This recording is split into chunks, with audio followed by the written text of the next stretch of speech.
قرآن کی آیت میں بتا رہا ہوں آپ کو، 8ویں پارے میں اللہ نے فرمایا، شیطان یہ چیلنج کیا اللہ سے، قیامت تک تو مجھے مہلت دے دے، میں تیرے بندوں کو بہکاؤں گا۔ اور پھر اللہ تبارک و تعالیٰ سے وہ کہتا ہے کہ ان سب کو سیدھے راستے سے میں ہٹاؤں گا، لیکن شیطان نے آخر میں ایک جملہ یہ بھی کہا، مولا یہ جتنے بھی سیدھے راستے پر چلیں گے ان کو بہکا تو دوں گا، الا عبادک منہم المخلصین، مگر تیرے وہ بندے جو اخلاص کے ساتھ تیری عبادت کرتے ان پر میرا داؤ نہیں چل سکے گا، میں انہیں نہیں بہکا سکوں گا۔ اب اندازہ کرو کہ شیطان جس کے پاس ساری طاقتیں آ جاتی ہیں باطل طریقے سے وقتی طور پر، وہ عاجز آ گیا تو پھر دنیا کی یہ چھوٹی موٹی طاقتیں تمہارا کیا بگاڑ لیں گی؟ اگر اخلاص تمہارے اندر آ جائے، خلوص کی دولت آ جائے، دنیا میں جو کچھ بھی کر رہے ہو سب دکھاوے کے لیے نہیں ہے۔ کچھ عبادتیں ایسی ہیں جو تمہارے ساتھ راز رہے تمہارے اور تمہارے پروردگار کے بیچ۔ ہر بات کی تشہیر کرنا ضروری نہیں ہوتا کہ لوگوں کی مدد آپ نے کیا تو پیپر میں چھاپ دیا، اور آپ کوئی نیکی کر رہے ہیں تو ضروری نہیں ہوتا کہ ہر چیز کی تشہیر کی جائے۔ ہاں کچھ چیزوں میں حکمت اور مصلحت ہو سکتی ہے کہ لوگوں کو نیکی کی طرف بلانے کے لیے اعلان کیا گیا ہو، لیکن ہر چیز میں نہیں۔ عزیزان گرامی وقار، اخلاص جب کسی کے پاس ہو تو ایک اور حدیث میں آپ کو بتا دوں، بندے جو عبادت کرتے ہیں نا یہاں پر دنیا میں بھی، سب کا کچھ نہ کچھ ایک غرض ہے، کچھ نہ کچھ ایک مقصد ہے۔ آپ نماز کے لیے آئے ہیں یا نیکیاں کر رہے ہیں یا گناہوں سے بچ رہے ہیں تو کوئی تو غرض ہوگی۔ حدوں میں سے ایک چیز ہوگی، جہنم کا خوف ہوگا، اللہ کے عذابات سے ڈر لگتا ہوگا، اس لیے نماز پڑھ لیتے ہیں، پوری اپنی صحیح کر لیتے ہیں۔ یا تو پھر جنت کی نعمتوں کا شوق ہوگا کہ جنت میں جانا ہے، صحابہ تابعین اولیاء کاملین کے پڑوس میں رہنا ہے، یا تو شوق ہے یا تو ڈر ہے، اور یہ دونوں چیزیں بندے کو عبادت کرواتی ہیں۔ قیامت کے دن کے متعلق حدیث میں ملتا ہے، جب بخشے گئے ہوئے لوگ جن کو جنت بھیجا جا رہا ہے، جنتیوں کی بات کر رہا ہوں عام کی نہیں، تو اس میں 3 کیٹیگری ہوں گی۔ ایک جماعت ہوگی جن سے اللہ تعالیٰ فرمائے گا کہ اے بندو تمہارے اوپر آج جنت کھول دی گئی، تم بخش دیے گئے ہو، تم عبادت کرتے تھے دنیا میں، بتاؤ کیوں کرتے تھے؟ وہ بندے کہیں گے کہ مولا تیری جہنم سے بڑا ڈر لگتا تھا، اس کے عذابات کا خوف تھا، اس لیے ہم عبادت کرتے تھے۔ رب تعالیٰ فرماتا ہے کہ جس چیز سے تم ڈرتے تھے میں نے آج بچا لیا، جاؤ میری جنت میں، ان کو جنت بھیج دیا جائے گا۔ دوسری ایک جماعت، ان سے رب تبارک و تعالیٰ پوچھے گا تم کیوں عبادت کرتے تھے؟ تم بھی جنت کے مستحق ہو گئے ہو، آج بخشے گئے ہو۔ وہ لوگ کہیں گے کہ مولا ہمیں تیری جنت کی نعمتیں سننے کے بعد اس قدر شوق تھا کہ ہم وہ نعمتیں حاصل کرنے کے لیے دن رات عبادت کیے، ذکر کیے، تسبیح پڑھے، اور آج کامیاب ہوئے۔ رب تعالیٰ فرماتا ہے میری جنت کی خواہش کرنا بھی نیکی ہے، جاؤ میں تمہیں جنت دیتا ہوں۔ وہ بھی جنت میں چلے گئے۔ تیسری جماعت تھی، ان سے پوچھا جائے گا تم کیوں عبادت کرتے تھے؟ تم بھی آج جنت کے مستحق ہو گئے۔ وہ کہیں گے کہ مولا ہمیں تیرے جہنم کے عذابات کی بھی پرواہ نہیں، اور نہ ہی تیری جنت کی نعمتوں کی خواہش، بلکہ ہم تو صرف اور صرف تیری رضا کے لیے کرتے تھے، تو راضی ہو جا، ہم جنت اور دوزخ کے لیے نہیں۔ تو رب تبارک و تعالیٰ فرماتا ہے کہ یہ میرے مخلص بندے ہیں، خالص پیور اللہ کے لیے کرتے تھے۔ رب تعالیٰ فرماتا ہے جاؤ میں تم سے راضی ہو گیا، تم بھی جنت میں۔ جنت میں جانے کا حکم دے دیا جائے، لیکن فرمایا گیا وہ جماعت رک جائے گی، وہ کہیں گے نہیں ہم جنت میں نہیں جائیں گے۔ ایسا بھی کوئی ہے؟ وہ کہیں گے کہ مولا اگر ہم جنت میں جائیں گے تو اندر جو جنتی ہیں وہ ہمیں تانا ماریں گے، تم بھی جنت کے لیے کرتے تھے اور بولے کچھ اور ہو، بدلہ تو تم نے بھی لے لیا عبادتوں کا، ہمیں اپنی عبادتوں کو بدلہ نہیں چاہیے۔ رب تبارک و تعالیٰ فرماتا ہے میری رضا یہی ہے کہ تم جنت میں چلے جاؤ، میں تم سے راضی ہو گیا۔ وہ پھر رکے رہیں گے کہ مولا ہم نے جنت کے لیے نہیں تیری رضا کے لیے کیا ہے، پھر حکم ہوگا فرشتوں کو کہ ان کے ہاتھوں اور پیروں میں بیڑیاں باندھو اور کھینچ کے جنت میں لے جاؤ. وہ ایک جماعت ایسی ہے. یہ کون لوگ ہیں جو مخلصین ہیں, خالصتاً اللہ کے لیے عبادت کرتے تھے. عزیزان گرامی وقار, جو اللہ رب العزت کے لیے کرنے والے لوگ ہیں, اللہ تعالیٰ ان کو ہمیشہ ذلت اور رسوائی سے محفوظ رکھتا ہے. اخلاص. بنی اسرائیل میں ایک خاتون تھی اور اس کا بڑا گھرانہ تھا. اس کا باپ جو تھا وہ بڑا کنجوس اور بخیل آدمی, بڑے پیسے والا. ایک دن ایسا ہوا کہ یہ جو لڑکی تھی, جوان لڑکی, اس نے باہر ایک فقیر کو دیکھا جو بڑا مجبور تھا, ضرورت مند تھا. اس کو اٹھا کر کے اچھی خاصی دولت اپنے باپ کی دے دی.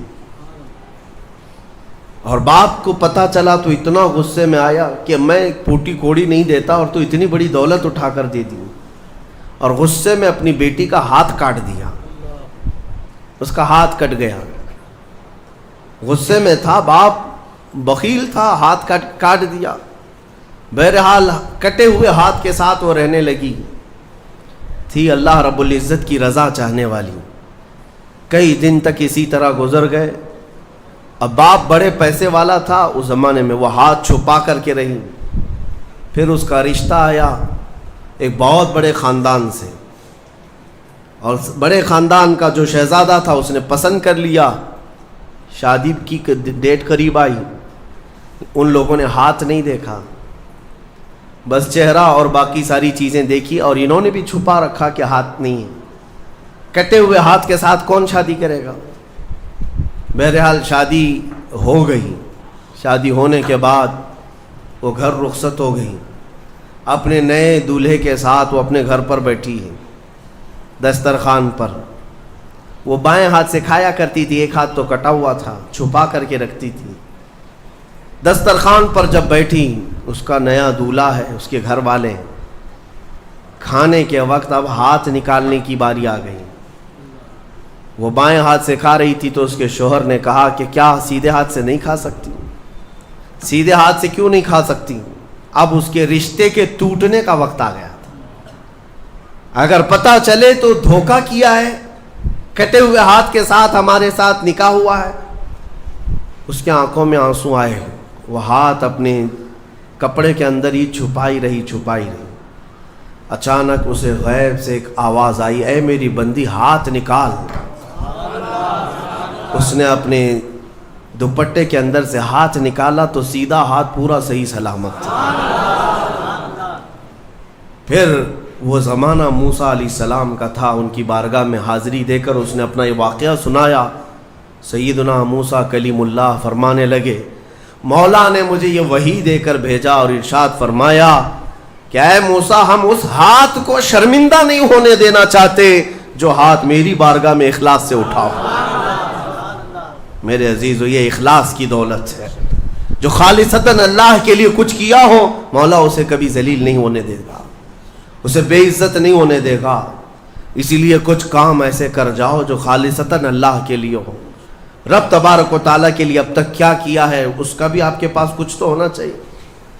اگر اپنی زندگی میں آپ احتساب کریں, اپنا ہی محاسبہ کریں کہ میں جوانی سے لے کر اب تک جتنے کام کیا ہوں, کوئی کام ایسا ہے جو خالص اللہ کے لیے کیا ہو. رسول پاک صلی اللہ تعالیٰ علیہ وسلم کی ایک حدیث میں آپ کے سامنے عرض کرتا ہوں. اخلاص میں کتنی طاقت ہے وہ بتاتا ہوں. حضور اکرم صلی اللہ علیہ وسلم فرماتے ہیں, صحیح حدیث ہے یہ, 3 لوگ سفر پر تھے, 3 دوست تھے, یہ تینوں سفر پر تھے اور یہ پہاڑوں کے راستے سے جا رہے تھے. ایک پہاڑ کے غار میں ان لوگوں نے پناہ لینے کے لیے تھوڑی دیر آرام کیا اور بارشیں شروع ہو گئیں, طوفانی بارش. اور ایسی بارشیں آئی کہ پہاڑ کے پتھر کھسکنے لگے اور ایک بہت بڑی چٹان کھسک کر کے یہ غار کے منہ پر آ کر گر گئی. غار بند اور یہ اندر 3 بیٹھے ہوئے ہیں. ہاتھ کے ہلانے سے تو پتھر جانے والا نہیں, ایک بڑی چٹان گر کر کے بند ہو چکی, ان کی قبر وہیں بننے والی. 3 لوگ ہلا کر کے کیا ہٹا سکتے تھے. اب تینوں لوگوں نے کیا کیا؟ میرے آقا صلی اللہ علیہ وسلم فرماتے ہیں تینوں رونے لگے کہ اب ہماری موت یہیں پر ہونے والی ہے، ختم ہے، لیکن اس سے پہلے چلو اللہ کی بارگاہ میں اپنی زندگی کی کوئی ایسی چیز ہو جو تم نے خالص اس کے لیے کیا تھا، اس نیکی کو وسیلہ بنا کر کے دعا کرتے ہیں، دیکھتے ہیں پتھر ہٹتا ہے کیا۔ تو تینوں نے اپنی اپنی زندگی کی ایک ایک چیزیں شمار کرنا شروع کیا۔ توجہ چاہتا ہوں، پہلے ایک بندہ سجدے میں گرتا ہے اور عرض کرتا ہے مولا تو جانتا ہے میری ایک بوڑھی ماں تھی، ماں کی خدمت بہت کیا کرتا تھا، ماں کی بہت تعظیم کرتا تھا۔ ایک دن رات کو جب میں گھر پہنچا تو میرے پاس صرف ایک روٹی تھی اور تھوڑا سا دودھ تھا۔ میرے گھر کے کئی بچے تھے، بچے بھی بھوکے تھے، لیکن میری ماں بوڑھی تھی، تو میں جب بھی گھر رات کو پہنچتا پہلے اپنی ماں کو کھلاتا، اس کے بعد اپنے بچوں کو کھانا دیتا۔ اس دن ایسا ہوا کہ میرے پاس صرف ایک روٹی اور تھوڑا سا دودھ تھا، ماں بھی بھوکی تھی اور بچے بھی۔ بچے آ کر لپٹ گئے، کہنے لگے کہ ہمارے لیے کھانا، بھوک کی شدت ہے۔ میں نے بچوں کو تھوڑی دیر کے لیے بٹھایا گھر کے باہر اور اس روٹی کو چور کر دودھ میں اپنی بوڑھی ماں کو کھلایا۔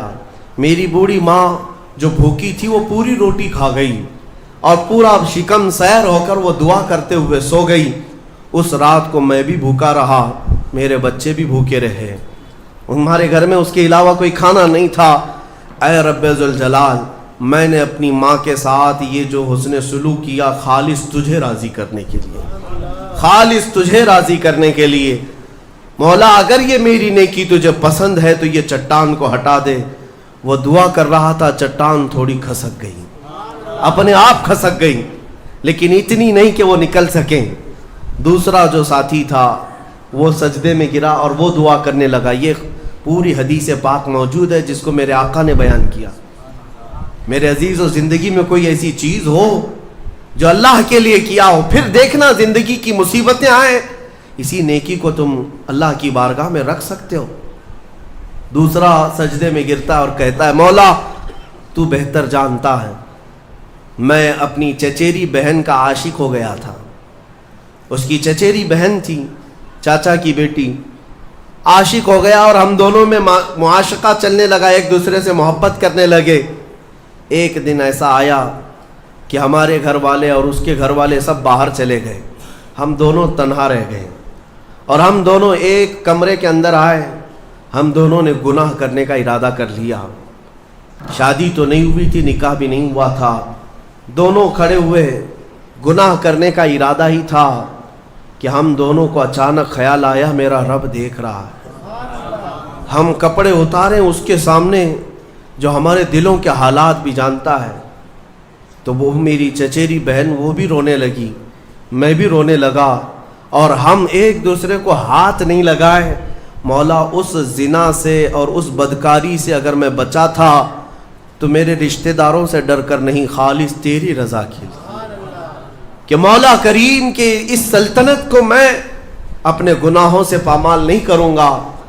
تو جب یہ وہ کہنے لگا اور عرض کیا مولا اگر میں وہ رات گناہ سے بچاؤں، تیری بارگاہ میں میرا وہ بچنا پسند ہے تو اس چٹان کو تو ہٹا دے۔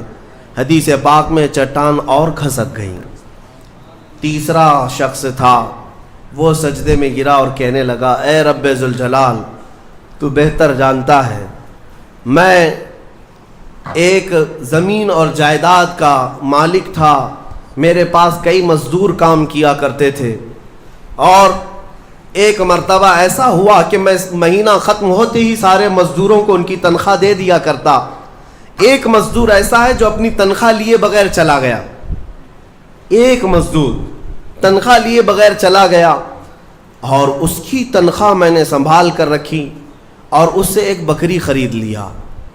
میاں لوگ تو کسی کی سیلری ہو دبا کر کے کھا جائیں گے، اور یہ حدیث پاک میں جس کے لیے کہا جا رہا ہے وہ بندہ کہتا ہے میں اس کی پوری تنخواہ سے ایک بکری خرید لیا، بکری کو پالنے لگا، وہ مزدور آیا نہیں، وہ مزدور چلا گیا، مہینوں چلا گیا، بکری کو میں پالتا رہا، بکری نے بچے دی، بچوں کے بچے ہوئے، بچوں کے بچے ہوئے. اے رب ذوالجلال، تو نے اتنی برکت دی کہ اس ایک بکری سے ایک پورا میدان، کئی ہزار بکریاں بھر گئی. کئی ہزار بکریاں کئی سالوں کے اندر. وہ ان بکریوں میں نہ کسی کو بیچتا تھا نہ کسی کو ذبح کرتا تھا، سب بکریاں رکھا. کئی سالوں کے بعد اچانک وہ مزدور واپس آیا اور اس نے آ کر مجھ سے کہا کہ مالک، میں آپ کے ہاں خدمت کرتا تھا، آپ کو یاد ہے کچھ سالوں پہلے میں نے اپنی تنخواہ چھوڑ دی تھی، 1 مہینے کی تنخواہ نہیں لیا تھا.